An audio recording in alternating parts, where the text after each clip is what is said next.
اس video میں لے کر ہم حاضر ہوئے ہیں 10ویں جماعت کے لیے NCERT کی کتاب جان پہچان سے 11واں سبق۔ یہ ایک غزل ہے۔ شیخ محمد ابراہیم ذوق نے یہ غزل لکھی ہے۔ آئیے اس غزل کو پڑھتے ہیں۔ لائی حیات آئے قضا لے چلی چلے، اپنی خوشی نہ آئے نہ اپنی خوشی چلے۔ ہو عمر خضر بھی تو کہیں گے بوقت مرگ، ہم کیا رہے یہاں ابھی آئے ابھی چلے۔ ہم سے بھی اس بساط پہ کم ہوں گے بدقمار، جو چال ہم چلے سو نہایت بری چلے۔ بہتر تو ہے یہی کہ نہ دنیا سے دل لگے، پر کیا کریں جو کام نہ بے دل لگی چلے۔ نازاں نہ ہو خرد پہ جو ہونا ہے ہو وہی، دانش تیری نہ کچھ میری دانشوری چلے۔ یہ غزل شیخ محمد ابراہیم ذوق کی تھی جس کو آپ نے سنا۔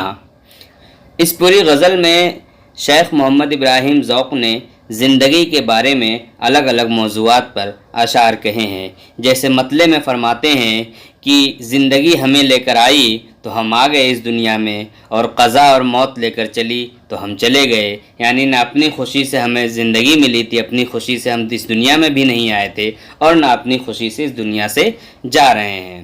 پھر کہتے ہیں کہ اگر خضر کی بھی عمر ہمیں مل جائے، خضر علیہ السلام کے بارے میں کہا جاتا ہے کہ سب سے طویل عمر پائی ہے اور ابھی بھی وہ زندہ ہیں، تو اگر خضر کی بھی عمر مل جائے تو موت کے وقت بھی ہم یہ کہیں گے کہ ہم یہاں کیا رہے، کچھ بھی تو نہیں رہے، آئے کچھ بھی تو نہیں تھے، ابھی آئے اور ابھی چلے گئے۔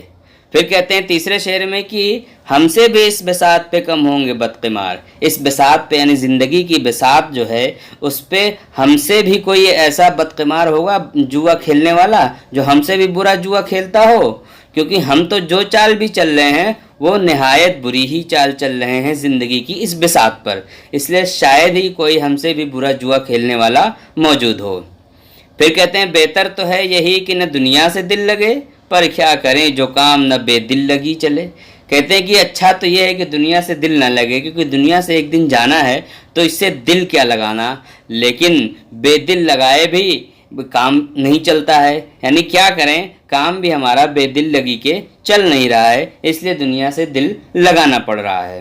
پھر آخر میں کہتے ہیں کہ نازاں نہ ہو خرد پہ جو ہونا ہے ہو وہی، یعنی اپنی عقل پر اتنے زیادہ فخر مت کرو، ناز مت کرو، گھمنڈ مت کرو، کیونکہ جو ہونا ہے وہ تو ہو کر ہی رہے گا، اور پھر نہ تمہاری کوئی دانشوری چلے گی اور نہ میری کوئی دانشوری چلے گی، اس لیے اپنی عقل پر فخر نہ کرو، ناز نہ کرو۔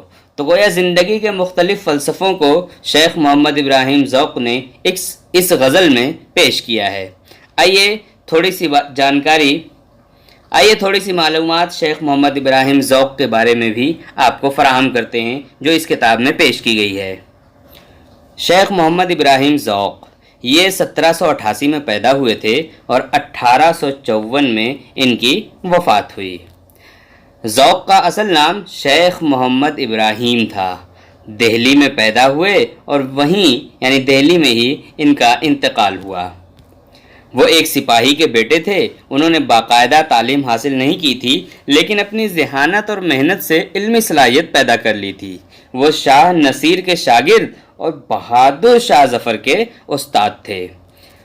بہادر شاہ ظفر نے انہیں ملک الشعراء اور خاقانی ہند کے خطاب دیے تھے۔ بادشاہوں کا یہ وطیرہ رہا ہے کہ وہ لوگوں کو خطاب سے نوازتے ہیں، تو چونکہ یہ بہادر شاہ ظفر کے استاد تھے تو بہادر شاہ ظفر نے انہیں ملک الشعراء اور خاقانی ہند کے خطاب سے نوازا تھا۔ ذوق نے کئی اصناف میں اظہار خیال کیا ہے، یعنی شعر کی جو اصناف ہیں، جو صنفیں ہیں، کئی صنفوں میں انہوں نے شاعری کی ہے، لیکن ان کی اصل پہچان قصیدہ نگار کی ہے۔ یعنی ذوق کی جو پہچان اور جو شہرت ہے وہ ان کے قصیدوں سے ہے، اور بالخصوص بہادر شاہ ظفر پر جو لکھے ہوئے قصیدے ہیں وہ بلند پائے مرتبت کے ہیں، یعنی ان کا مرتبہ بہت بلند ہے۔ لیکن صرف قصیدے کے ہی شاعر نہیں ہیں، وہ غزل کے بھی ایک قابل ذکر شاعر ہیں۔ اور ذوق نے اپنے کلام میں نیاپن پیدا کرنے اور زبان اور محاورے کی صفائی پر